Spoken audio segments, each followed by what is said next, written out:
والآن إن كنتم رأيتم مسلسلا من قبل ستعلمون بأن القصص والشخصيات من الممكن أن تكون مبالغا بها أكثر من الحياة. وإن كنت من محبي المسلسلات ستجد بأنها مبالغة ممتعة، وإن لم تكن من محبيها ربما تجدها ساذجة وبسيطة. ربما تعتقد بأن مشاهدة هذه المسلسلات مضيعة للوقت، وبأن ضخامتها تعني بأن دروسها صغيرة أو معدومة، ولكن أنا أعتقد بأن العكس هو الصحيح. المسلسلات تعكس الحياة، فقط أكبر. لذلك تجد دروسا للحياة حقيقية من الممكن أن نتعلمها من المسلسلات، وهذه الدروس كبيرة وتحتوي على المغامرات كأي قصة مسلسل. الآن أنا أعتبر من المحبين. حين هربت من المنزل في محطة الحافلة في الصف الثاني فاقدا للأمل بأن أشاهد النهاية لحفل زفاف لوك ولورا، أكبر لحظة في تاريخ مسلسل المستشفى العام. لذا لكم أن تتخيلوا كم كنت أحب سنوات 80 كمساعدة مخرج في مسلسل ويتحول العالم. كان عملي مشاهدة المسلسلات، قراءة نصوص المسلسلات، واختبار الممثلين لمشاركتهم في المسلسلات حتى أعرف طاقمي. وفعلا المسلسلات أكبر من الحياة، دراما على نطاق واسع، ولكن حياتنا بالإمكان ملؤها بهكذا حدة. والركائز يمكن أن تحس بشكل مأساوي. نحن في دورة حياة من المأساة والفرح، تماما مثل هذه الشخصيات. نحن نعبر العتبات، نقاتل الشياطين، ونجد الإنقاذ بشكل غير متوقع، ونفعل ذلك مرارا وتكرارا. ولكن مثل المسلسلات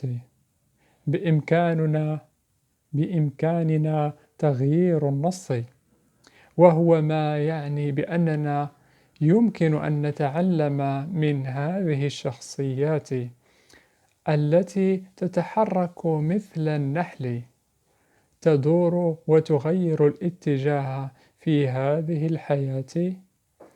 وبالإمكان الاستفادة من هذه الدروس لصياغة قصة حياتنا الخاصة.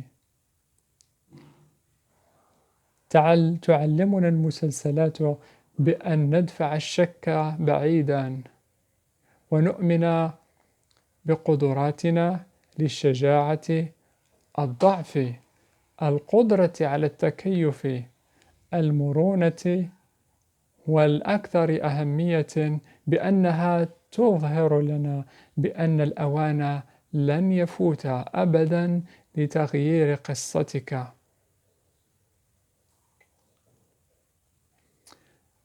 أنا كنت كذلك أيضا.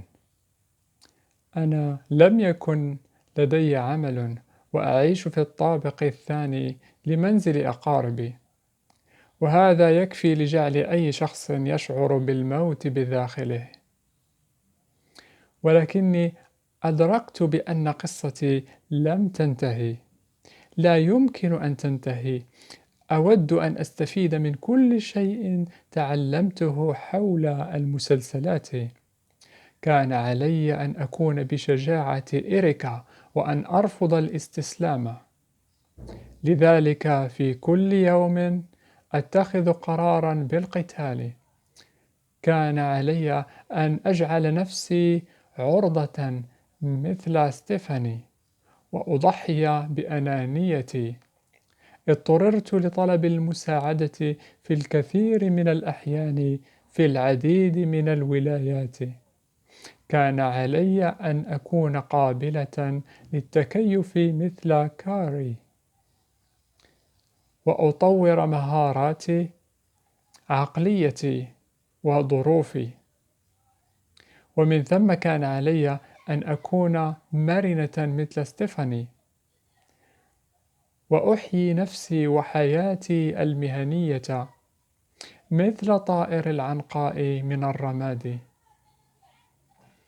في نهاية المطاف حصلت على مقابلة بعد 15 عاما من الأخبار والترفيه،